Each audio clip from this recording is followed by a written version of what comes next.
somewhere on Earth invites you to discover Belize. This slip of land tucked between Guatemala and Mexico on the shores of the Caribbean is the Tom Thumb of Central America. Half the territory is covered in jungle, and its shores are home to the world's second largest barrier reef.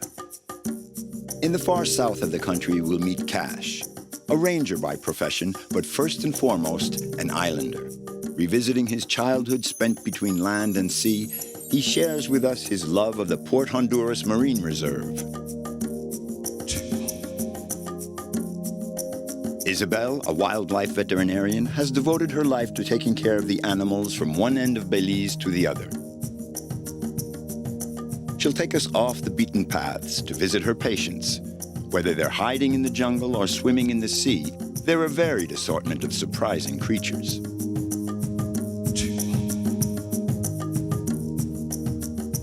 Melito's passion for a river has taken the shape of a voyage. Every month he travels up the Sibun River to make sure that it's not in any danger. This final link in a natural corridor from north to south is his pride and joy, the focus of his life. This river has given me more life than I think that I have, because I've been through many things, you know, and I could be dead by now. Well, I call myself dead man. But you know what? The river said, no, I'm not ready for you yet. Go on, you got a mission to, to accomplish, so I'll give you another chance. So man, from then, I love the river even more. For a long time, Belize has been shrouded in mystery. Avoided by the conquistadors, it was not until the 17th century that pirates crossed the reefs and landed on these forbidding shores. A vast expanse of solitude, stubbornly resistant to human presence. Isolation is an intrinsic part of the country's identity. There are countless sanctuaries, reserves, and protected areas.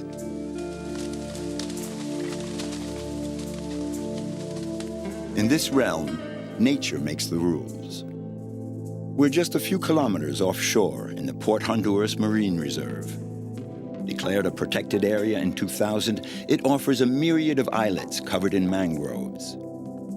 These plants form a rampart against erosion and are also a haven and breeding ground for a wide variety of animals. They call this spot the Nursery of the Caribbean.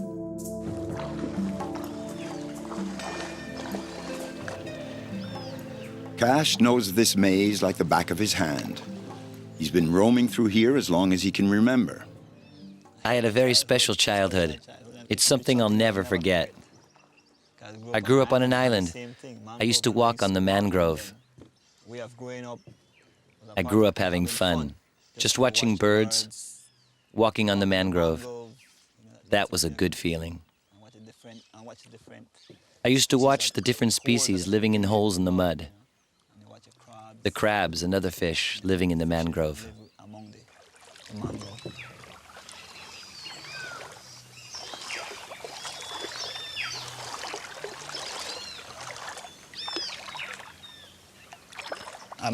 We're away from the city. It's so quiet, so peaceful. You can't get better than this area. Back in the day, there was a lot more people. They want education, jobs. They want to uplift themselves. But if you want to stick to nature, this is the place to be. You know, within Port Honduras. There's spirit here. It helps you to have the courage to stay.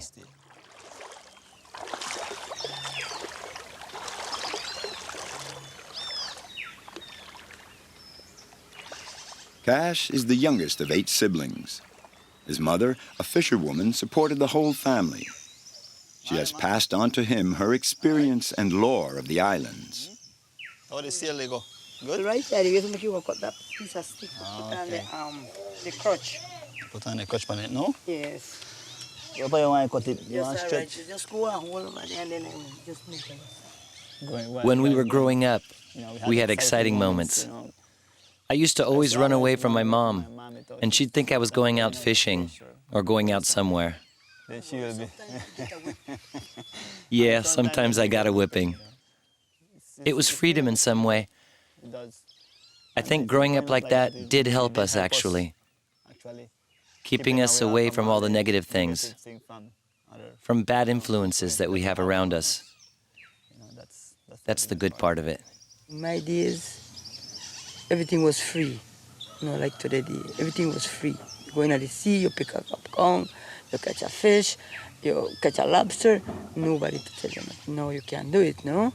But it's good in a one way because everything is done. So we have to protect the areas. This is my life. When I reach the island, oh, peace, joy. Especially sea, the water, clear, no mud. Beautiful. I don't know, it's something very great. And I feel nice about it. And I'm proud to be a fisherwoman.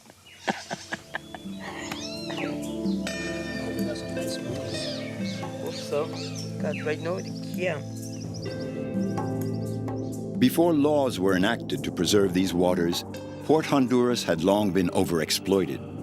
In the 1970s, fishing with nets was widespread in the zone. It was urgent to take action in order to save this haven sheltering so many species.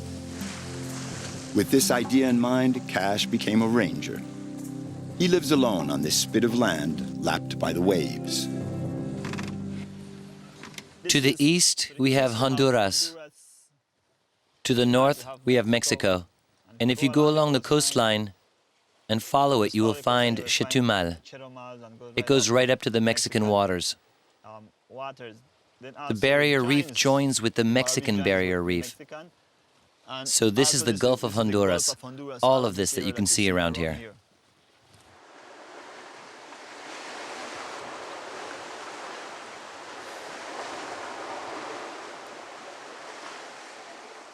Here we're at Abalone Key. This is the ranger station within Port Honduras. Here we're in the tower, and from here we can do tower surveillance to monitor the area. I love the sea, and that's the reason why I'm a part of this right now, being a ranger. What you can do within the reserve, you can fish to eat and to sell, but you're not allowed to use certain methods within the reserve. The reason why I really love the job I'm doing is because I spent all my life here, and I also want to take care of what is ours. If we don't take care of it, we will not have it for the future.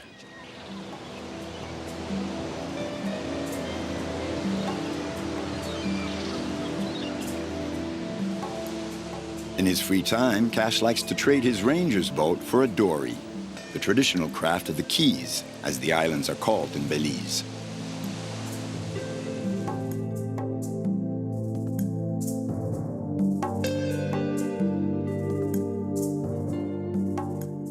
Port Honduras is now protected, but lobster fishing is authorized a few months a year. No need to go very far. You can catch them just a few meters off the beaches. Many men who sought refuge on these islands managed to survive thanks to this abundance.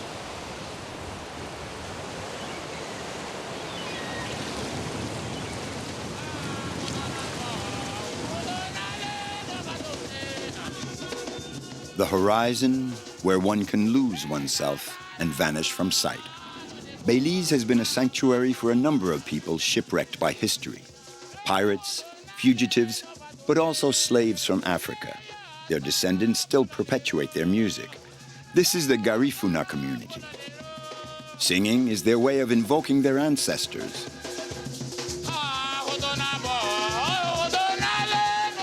When I was a kid growing up, I used to hear it. I guess the drums put spirit in you and you get moving. That's the reason why I just love it.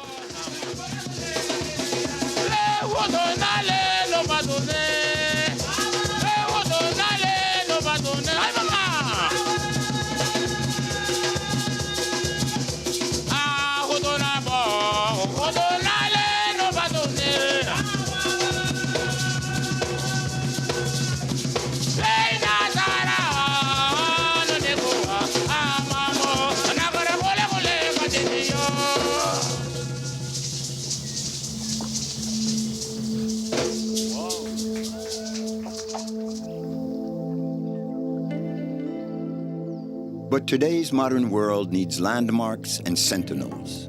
On Hunting Key facing the barrier reef, Dandu ensures that the lighthouse is always functioning. Roger, 1-8. Of life, I hear you clearly. Come in, over. If we do have problem with the lighthouse, it will take about 2 or 3 days before I can get help. All navigations really needs the lighthouse. This is the end of the barrier reef, and boats came in from Guatemala, Honduras, and Belize through this channel that goes out to the Caribbean. So this is the most important lighthouse here in Belize. It's a way of life. I feel more free, you know. I go where I want to. I do what I feel like, you know, go swimming, go diving. Then when I'm here, you know, I feel like I'm somewhere. The barrier reef, wow, it's beautiful, you know. It's more than a treasure, it's a heritage. I mean, I want my great-grandson, my great-great-great-grandson to come and enjoy what I'm enjoying today. Dandu has known Cash since he was a child.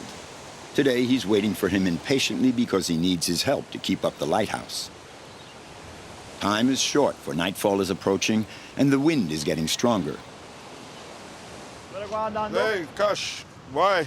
You will bring for me, man? I have a battery here for you. You said you have to change it because you have a problem? Yes, man. Give me a hand here, man. Because I need help on the lighthouse too, man. Yes, man. Thanks, man. Yeah, for helping with this battery, boy. When I was a kid, we used to go to the lighthouse, and we would dare each other to see who was brave enough to climb up there. And the one who'd get up there would say, "Yes, I'm a man and you are just kids." That made us feel good. Sometimes we would drop down and go hiding from the guys that took care of the lighthouse. Because if they saw you, they would yell at you and say, "You can't go up." So we took those chances as kids, you know. It's something that we really enjoyed. So what happened? You want to carry this in? Yeah, this end, yeah. Take your time, man. Why? I nearly could say Honduras for you. Serious?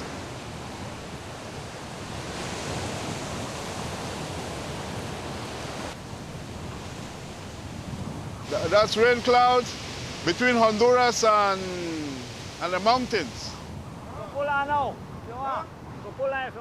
When I go and meet other people from the reserve, it's like a home and a small place for everyone. We help one another in everything. You need something, you get it from me. I need something, I get it from you. That's the way it works all through the islands. So we look out for one another.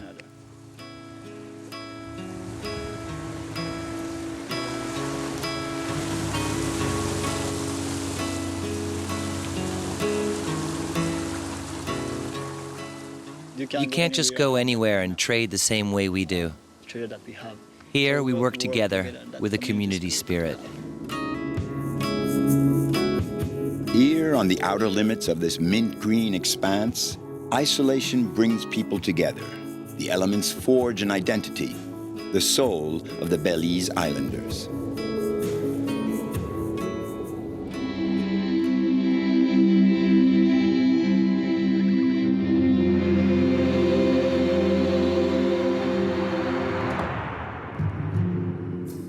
A space outside of time. The San Ignacio region in the west of the country near the Guatemala border is a paradise for those in quest of the absolute. Jungle as far as the eye can see. Here, everything is a call to adventure.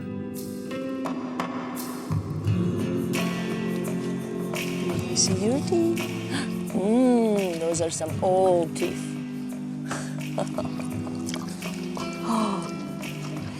Tapirs are a mixture of horse and rhinoceros. It's a very old animal, and it's actually the only one in its group. There's 4 different tapir species worldwide, but this is the Central American species, and it's also the national animal of Belize.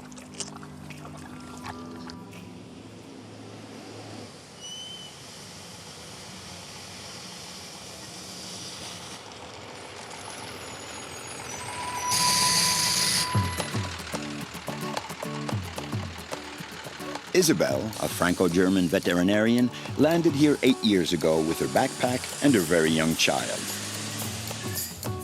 She came to work with the wildlife and is committed to protecting endangered species. Here, in Central America, she has found a way of life that corresponds to the ideals she has kept from her somewhat bohemian childhood. There are many highly motivated people like Isabel in Belize working to maintain the equilibrium between the wildlife and the environment, on the land, in the sea, and in the lagoons.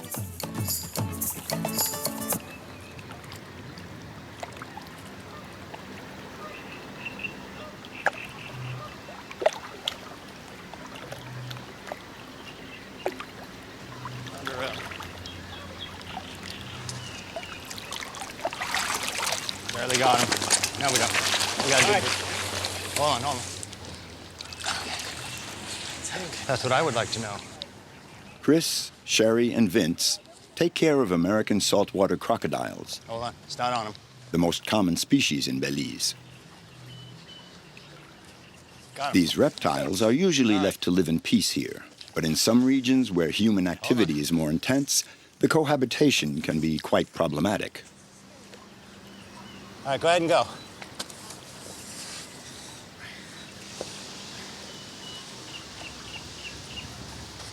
Can you believe this? Somebody has chopped this animal's tail off for meat. Yeah, it's disgusting. They get about $17 a pound for this.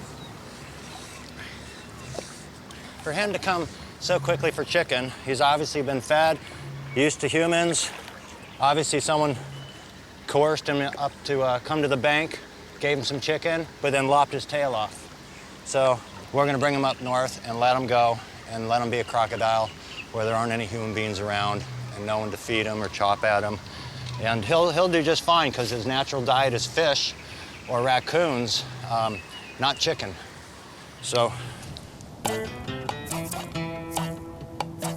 Such severe wounds show that this great predator can also be a victim. And in cases like this one, it's Isabel who takes over. Oh, good. How you doing? Good trip? Yeah. Hello. Glad to be here. I'm glad you could make it. So that's the guy you caught last night? Yeah, Yes. this is him, and we're glad that you're here with us too because its tail's been amputated by machete, and so it's great to have a vet here and to help us assess the You gotta look at that. severity of it. Releasing a crocodile back into the wild is always very moving. The worldwide population of American crocodiles is estimated at 15,000. Belize is one of the last places where their habitat is still protected. No, it doesn't really appear to be infected, I don't think. And it was really nicely healed until she rubbed it. So got her face?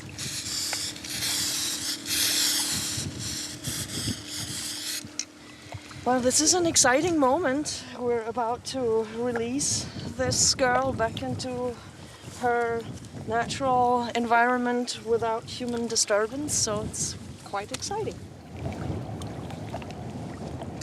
Personally, as a wildlife veterinarian with a passion for wildlife rescue and rehabilitation, this is about as good as it can get to be able to bring an animal back out into the wild. I get to do it all the time, so I'll let you and Vince do this. Ready to go. 1, 2, 3.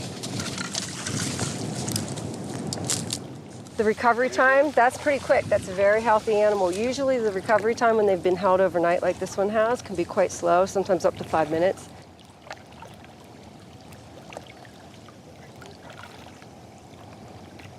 The profession is often very rough and very difficult, but for example, the moment of getting to release an animal that we've been able to heal back into the wild, or an animal that we have bred and rehabilitated to go back out, that is truly the biggest reward and makes me feel like we achieve some sort of harmony.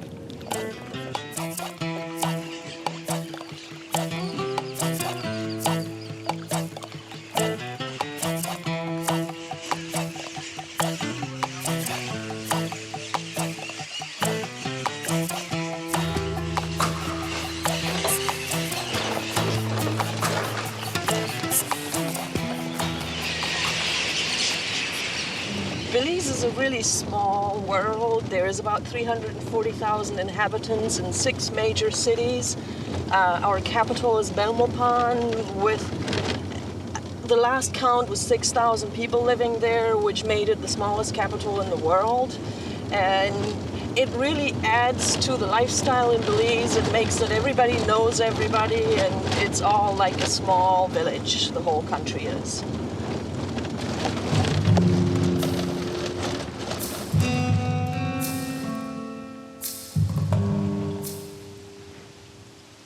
We're about to drive through Barton Creek, which is a Mennonite community. The Mennonites are a religious group that came from the Protestants, and they originated in Europe, and they left Europe about 250 years ago because they're basically pacifists. They did not want to join the military, and they have moved a little bit all over the world.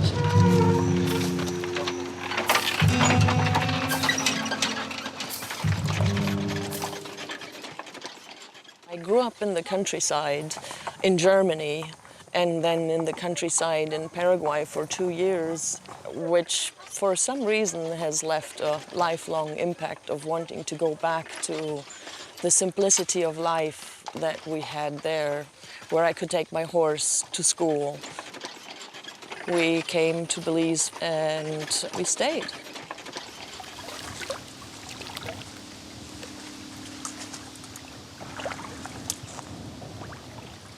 I can really not see myself live in a city, in a concrete jungle, at all. There's very, very few things on this planet that would take me away from here, and it would have to be closely related to conservation. Nature is my church. That's where I go to get new energy and recharge.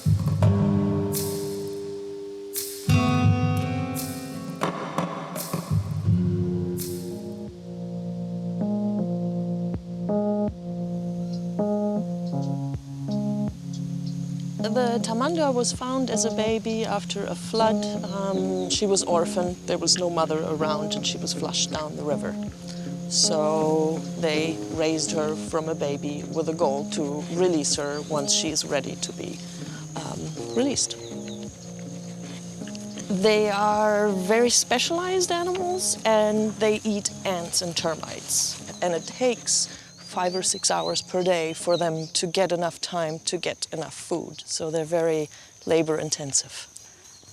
We're just looking to see what she does, basically, if she looks like a normal tamandua and if she can find her food. And that looks pretty normal. I love the daily challenges. It never gets boring.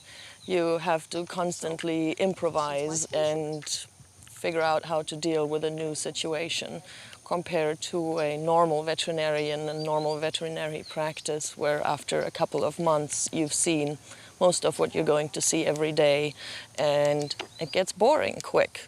My work does never get boring. And if you ever had to restrain her, we would actually grab her by her front legs, because that's what she would use to defend herself. So what you saw a little earlier where she did this, that was really good to see, because we want her to not like humans. Mission accomplished. And Isabel is already back on the road. Vince and Sherry have called her in again. This time the crew is planning a night rescue.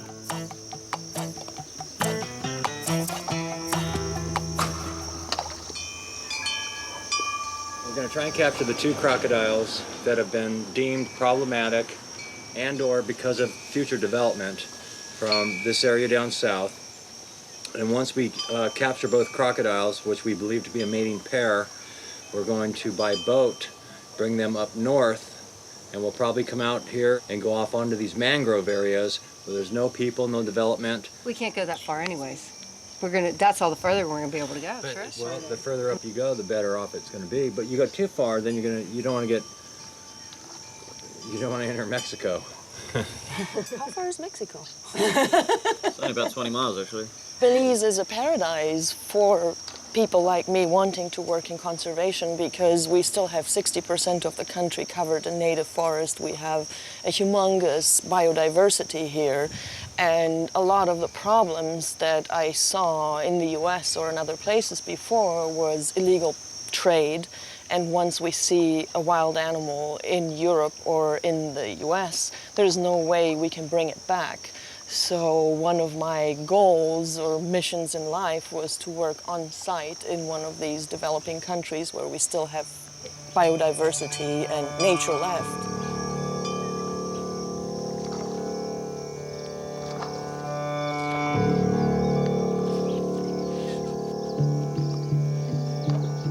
All the eye shines you see that are orange and this color, we know that is a crocodile staring at us right now.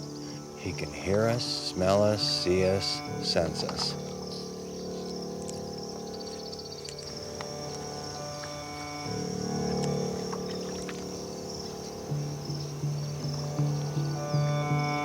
You got a head pressed down there somewhere? I can't see the head, no. I have the tip of the tail here, her mid-body right here.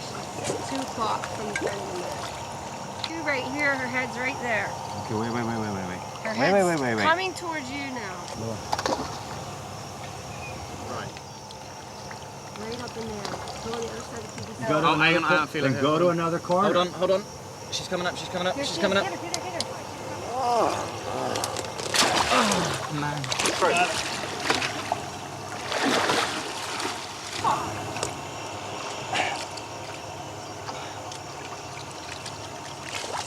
Alright, let go of the rope. Let go of the rope. No, I'm telling these to give you slack. I've got it. Go.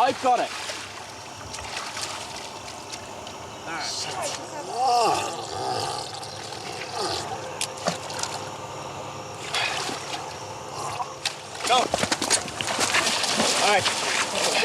Too late. Got it. Okay, hold on now. You can't taper yet. You gotta let her expel some of that water. That sucked. Good job. This is from a croc fight. Aww. That's a hell of a gash.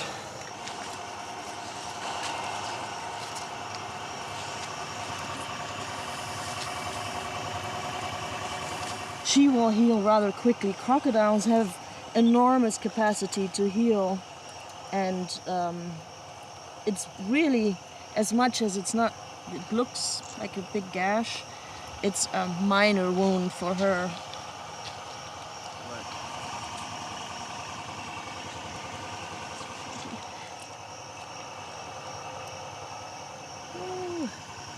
And adrenaline is working on me too. Believe me, if she starts moving and shaking and I fear that Chris is losing control, I will be out of this area within a split second. Living intense experiences in close contact with the wild kingdom. Here in Belize, Isabel's dream comes alive again with each new day.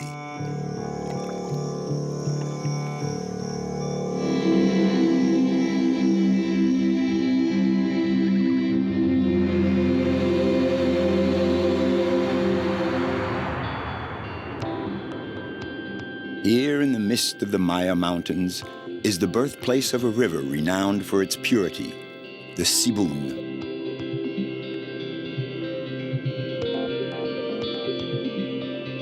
It winds its way through a dense jungle, and Melito has made it his mission to protect it.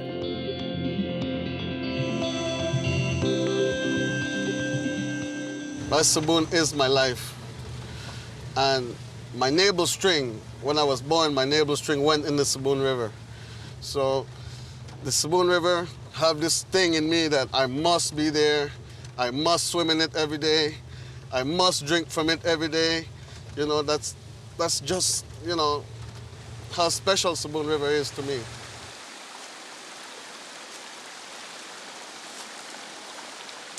I used to have a job, a permanent job, for 10 years. And I feel something in me that's holding me back. I don't really know what it was until I spent more time on the river, and then I could feel, oh, you know what? This is it. This is my dream right here. This is what I wanted in my life, to be on that river anytime, anywhere. I'll stick with the river. I call myself as a riverman by, you know, taking my own responsibilities, going that river. There's like 12 different communities along that river that needs to know what's up upstream.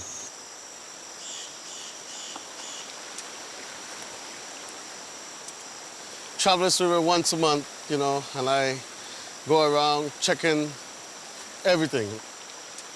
Recently we had some floods, and so I'm gonna go check out the river and see if I can see some good stuff on the river.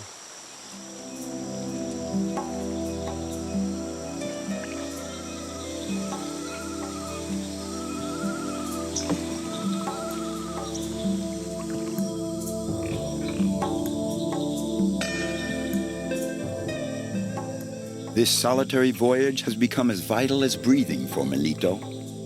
Meandering up the Sibun, he's also making a trip back in time and revisiting his culture. Everything in this setting reminds him of who he is and where he comes from.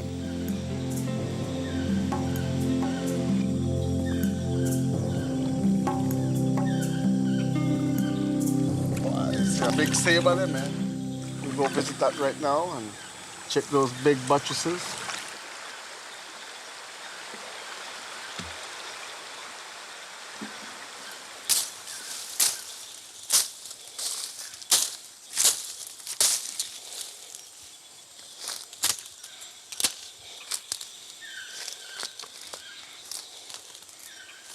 This saber tree is about 120 years old.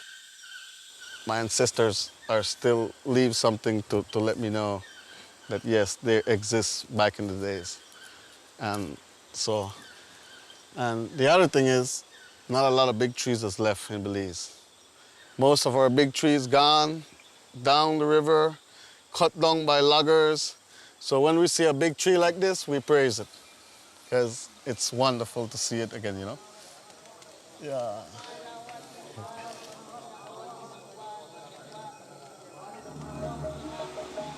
I am mixed with the Mopan Maya, and the Mopan Maya is one of the strongest Mayan in Belize.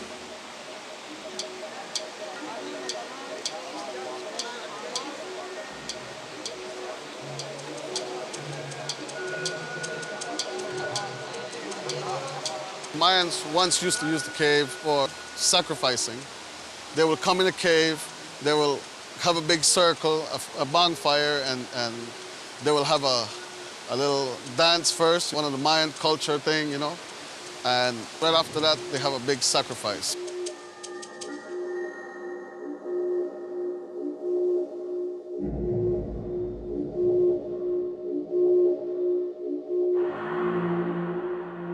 Even today, the Mayas show great respect for their dead.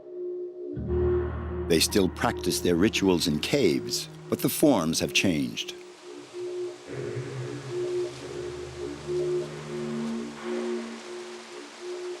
They use the cave for storage because sometimes even the areas where the Mayans used to live get flooded, so there's a lot of different levels in caves, so they always use the highest one. Again, in here, they have a god that they call the Xibalba, which that they believe that, you know, take their ancestors and take them, you know, to heaven. That's why we have a secret tree that's named the Ceiba, which is a secret tree of the Mayans. Because what happened is, the roots of that big tree is up out there in the outer world, and the roots pushes down through the cave to the underworld, right? So when they do their sacrificing, they believe that the ancestors go through that root, straight to the trunks, and through the branches to the heavens.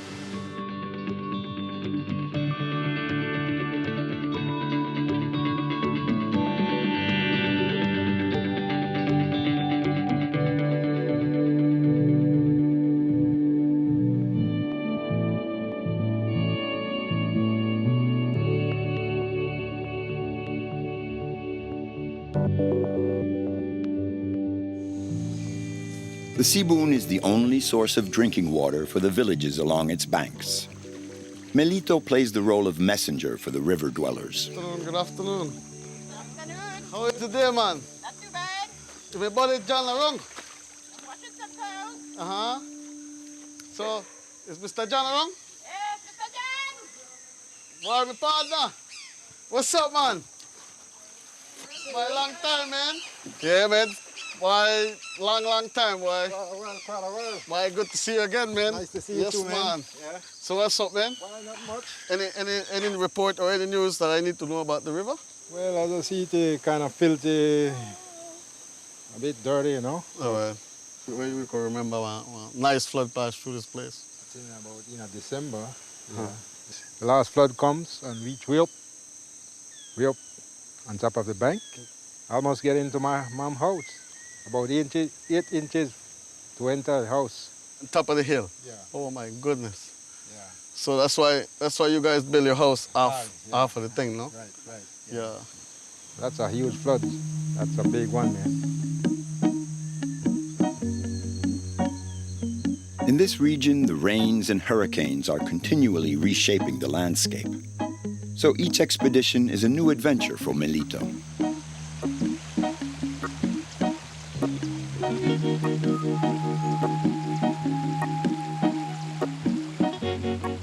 Ed Bowles is a hydrographer specialized in river systems.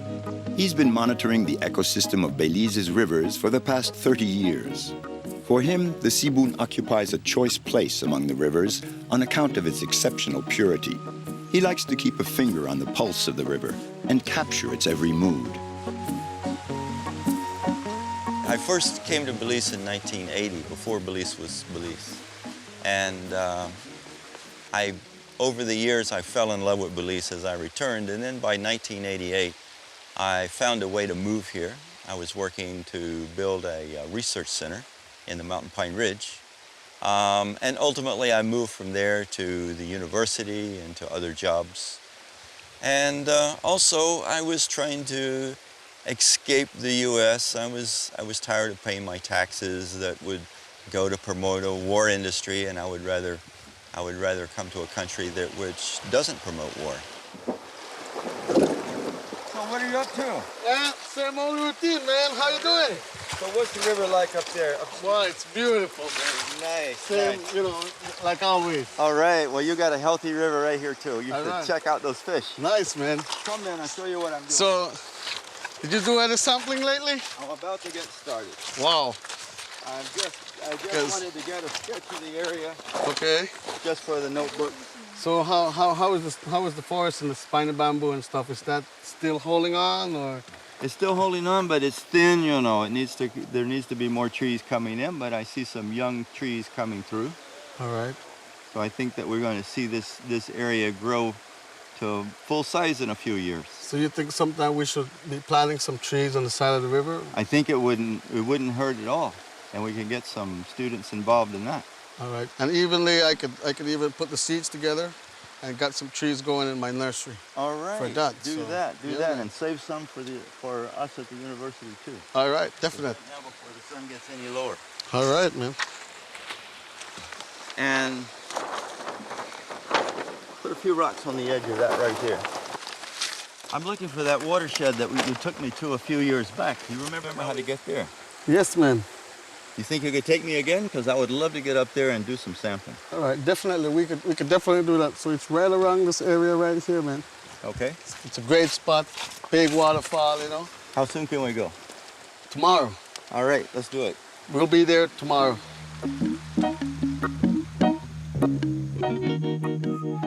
Traveling together is a deep moment of rapport for these two men who share a fascination for the same river.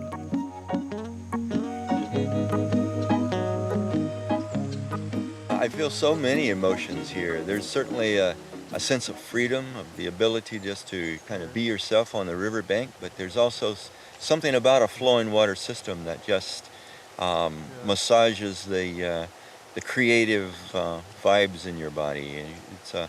It's the relaxation of the water and the incredible diversity of the fish and the wildlife associated with the river. or in the limestone. I don't know what heaven feels like, but this sure feels like heaven to me. And in me, when I'm at the Spoon River, I'm always, like, I'm so happy. I don't even want to go back to my house. I just want to remain here and spend as much time at the river as I could. And man, this river is just, I can't stay away from it. It's too special,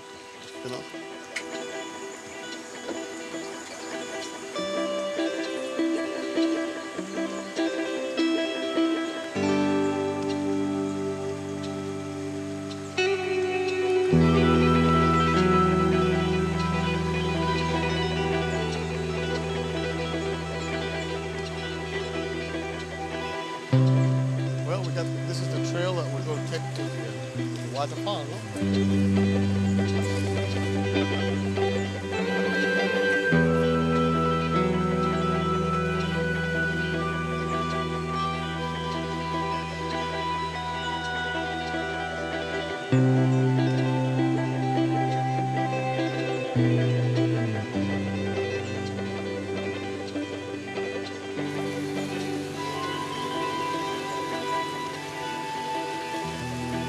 Nice moving stream, man. Yes, man.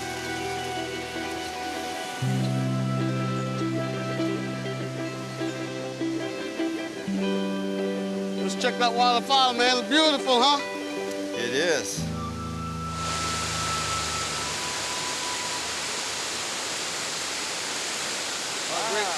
Isn't that great, man? It's more beautiful than I remember.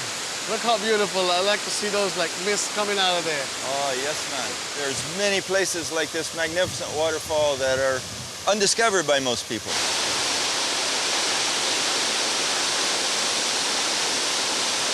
Belize, for such a small country, it has so many natural wonders.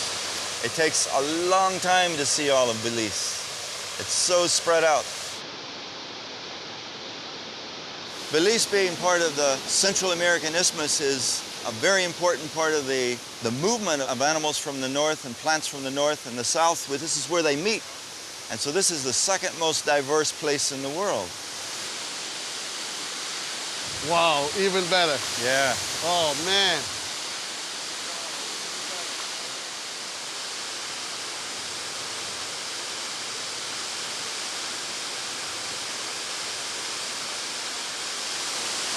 All right, Malito.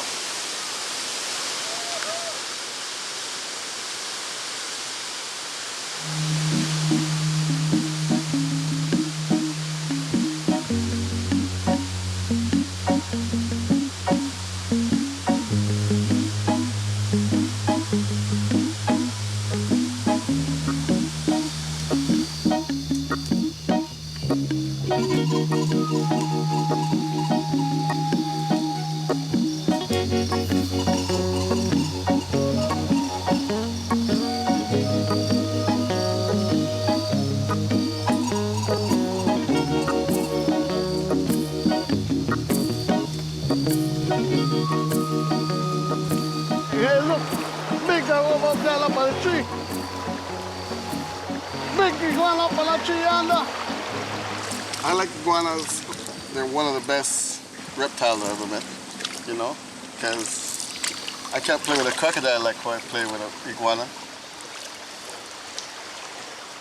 The males are huge, and the female, they're much smaller, much softer, and it's easier to play with. But the big males, too big, You hold them, but it's like a big monster in your hand. I love playing with them, and the thing that amazed me is that tail. That different color, that black and that orange tail. Oh man, it's like somebody painted it. First time I've seen an iguana, I was like scared of it. But again, I said, man, no, I shouldn't be scared of that. I see my brothers hold it, so I said, okay, well, it won't hurt me either. So I go and I hold it too. They don't bite, Wow, that's a big one. A big iguana.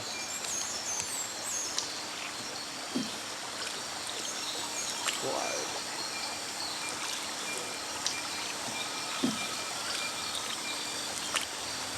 Nice, he's going out there. I'm gonna try and take him a shot. Hopefully I can hit that.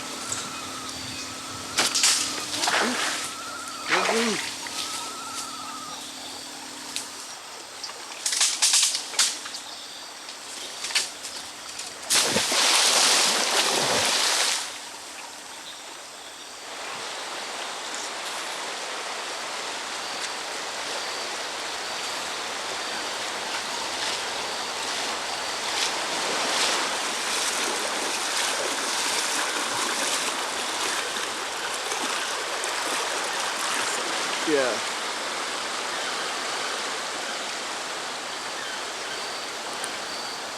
Yeah, very nice pet. I love iguanas. They're very cool. Really, the wild things should be harassing, like moving all the time. But this one, nah. You can pick him up anywhere, hold him like a baby, take a shot. You know, you could do anything with him. You could put him on your shoulder. Woo! And this is a male, by the way. And we could tell it's a male by this big bulge here. Yeah. Like it? Nice, huh?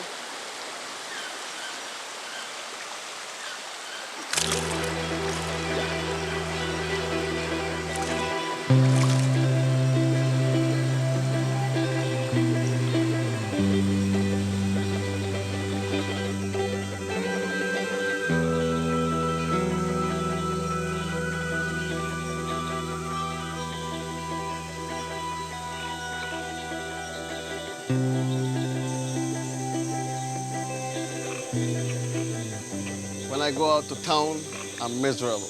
I see too much people, I'm miserable. I see my river and I see birds, I see everything, I'm happy.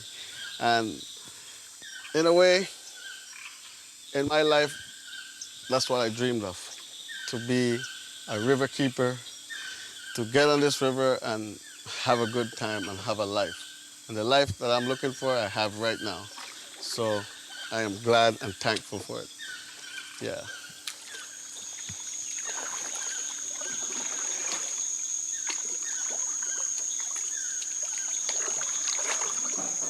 My family is the one that actually get me in this by tagging me along. I have 5 big brothers. And my 5 big brothers, they're fishermen. They love the Saboon River. My dad is a farmer from the Saboon River. They show me how to fish. They show me how to catch an iguana. They show me how to catch an armadillo. And some of them show me even how to catch snakes. So it links up and drops right to me. I'm the last one of the family. Now I guess I have to do my part.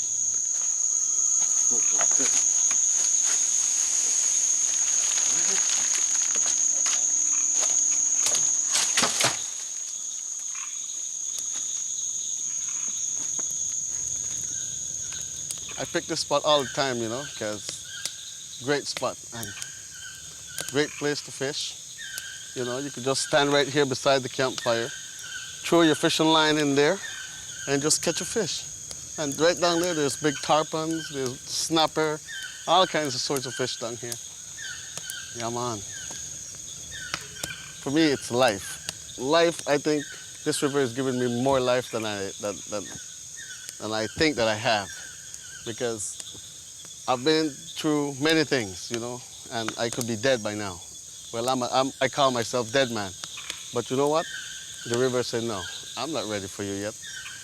Go on, you got a mission to, you know, to accomplish. So I'll give you another chance. So man, from then, I love the river even more. If I could live 1,000 years, I'll be right here in this river. Never gonna change it. Yep.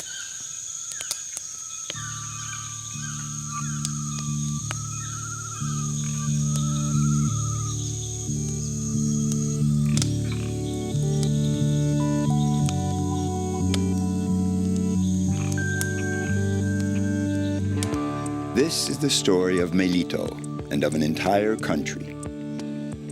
Belize, where the murmuring of the rivers is a message of peace to man.